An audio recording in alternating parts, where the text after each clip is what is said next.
उसके पिताजी और उसके मम्मी पापा मांगते थे मुझसे पैसे, 2-2 लाख रुपए मुझसे पैसे मांग लिए। मार्च 2024 में रिश्ता हुआ था, 14 मार्च 2026 में मेरा रिश्ता तोड़ दिया उन्होंने, क्योंकि मैं उनसे पैसे मांगता था तो वो कहते तो तुम्हारी 15 साल उम्र हो रही है, तुम्हारे हम वो नहीं करेंगे। घर में घुसकर खिड़की तोड़कर लड़कियों के ऊपर फायरिंग की, जिसमें 4 गोली लड़कियों के, एक लड़की के 4 गोली लगी है, एक लड़की के 1 गोली। ताबड़तोड़ गोलियों से हिला जिला गाजियाबाद। गोलियों की आवाज से थर्राया खोड़ा इलाका। घर में घुसकर सगी बहनों को गोलियों से भूना। गाजियाबाद के खोड़ा इलाके में उस वक्त सनसनी फैल गई जब एक युवक ने घर में घुसकर 2 सगी बहनों पर ताबड़तोड़ गोलियां चला दी। इस हमले में दोनों बहनें गंभीर रूप से घायल हुईं, जिन्हें इलाज के लिए अस्पताल में भर्ती करवाया गया है। ये मामला है खोड़ा थाना क्षेत्र के आदर्श नगर वाल्मीकि चौक इलाके का। आरोप है कि जॉनी वाल्मीकि नाम के शख्स ने इस खूनी तांडव को अंजाम दिया। मिली जानकारी के मुताबिक 20 साल की खुशी और उसकी छोटी बहन 18 साल की निधि शाम घर पर अकेली थी। इस दौरान आरोपी पहुंचा, घर की खिड़की तोड़कर ताबड़तोड़ गोलियां चलाई। एक के बाद एक दोनों बहनों को घर के अंदर ही गोलियों से भूना गया।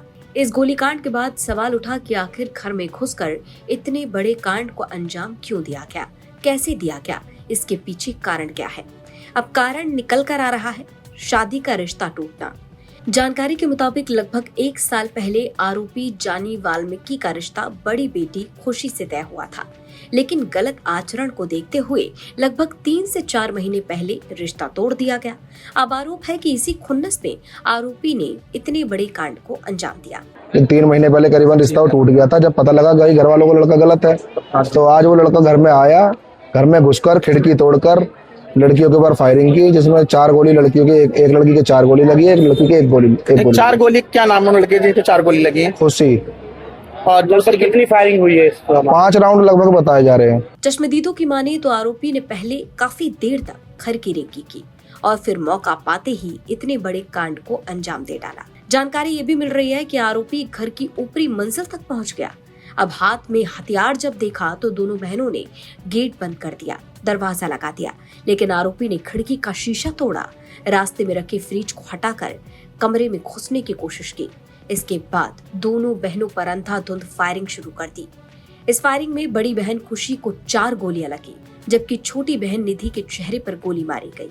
इस घटना के बाद आरोपी ने भी वीडियो जारी किया। उसके पिताजी और उसके मम्मी पापा मांगते थे मुझसे पैसे, 2-2 लाख रुपए मुझसे पैसे मांग लिए। आज मैंने उनसे शादी करने को बोला तो साहब मुझे उन्होंने क्या करा कि मुझसे पैसे देने के बजाय उन्होंने तुम्हारी 15 साल उम्र बढ़ी है, हम तुमसे शादी नहीं कर पाएंगे, तुम कहीं और रिश्ता देख लो। मेरी रिश्ता पानी सब हो चुका था, रोकना पोकना सब हो चुका था, लेकिन मैं कोई पैसे नहीं लिए। और उन्होंने मुझे घर बुला के 2-2 लाख रुपए इकट्ठे लिए, नई गड्डी लिए। और मैंने कैसे करके पैसे जोड़ रखे थे, रैपिडो चला के बुक करके, मतलब मेहनत करके खून पसीने के से। आज उन्होंने, मैंने रिश्ते के लिए 2 साल रिश्ता हो गया था मेरा। 20 मार्च 2024 में रिश्ता हुआ था, 14 मार्च 2026 में मेरा रिश्ता तोड़ दिया उन्होंने। आरोपी ने वीडियो में कहा कि शादी का लालच देकर उससे लाखों रुपए लिए गए और फिर शादी तोड़ भी दी गई। वहीं इस बड़े कांड के बाद पुलिस ने आरोपी को गिरफ्तार भी कर लिया। आरोपी युवक जॉनी पुत्र प्रेमचंद्र को थाना खोड़ा की पुलिस टीम के द्वारा गिरफ्तार कर लिया गया है। प्रारंभिक पूछताछ में इसके द्वारा ये बताया गया है कि शादी का रिश्ता टूटने के कारण ये नाराज था तथा इसी आवेश में आकर के इसने आज उक्त घटनाक्रम को अंजाम दिया है। पूरे प्रकरण में पूछताछ और साक्ष्यों के आधार पर अग्रिम वैधानिक कार्रवाई सुनिश्चित की जा रही है। इस मामले में पुलिस की जांच पड़ताल लगातार जारी है। आरोपी के पास से हथियार कहां से आया और क्या उसका कोई आपराधिक रिकॉर्ड है, ये पुलिस खंगालने की कोशिश कर रही है। फिलहाल दोनों घायल बहनों का इलाज अस्पताल में जारी है और पुलिस पूरे मामले की गहन जांच पड़ताल कर रही है। लेकिन ये वारदात बड़े सवाल उठाती है। सवाल ये कि क्या उत्तर प्रदेश में बदमाशों के हौसले अब इतने बुलंद हैं कि वो घर में घुसकर ताबड़तोड़ गोलियां चला रहे हैं, हथियार लेकर आते हैं और घर में घुसकर खिड़की तोड़कर ताबड़तोड़ फायरिंग करते हैं। आरोपी की गिरफ्तारी हो चुकी है, लेकिन ये मामला सोशल मीडिया से लेकर हर तरफ खूब वायरल है। अब इस खबर पर आपकी क्या राय है, ये हमें कमेंट बॉक्स में जरूर बताएं। गाजियाबाद से मैं गौड़ की रिपोर्ट, यूपी तक।